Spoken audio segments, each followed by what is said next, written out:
To cut the crown molding, angle the piece against the top and bottom fence of your miter saw. When cutting this way, make sure the top of your crown molding is touching the base of the saw. This will ensure that your measurements line up and your miters line up at each corner without any awkward angles.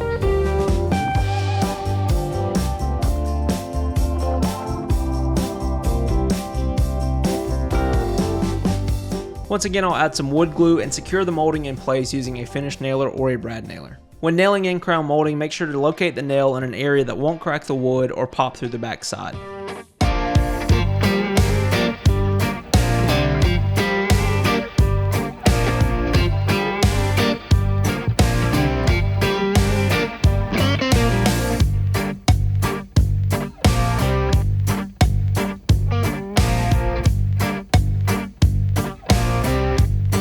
Next, we can add wood filler to all of the nail holes, sand for a smooth finish, and add a coat of paint.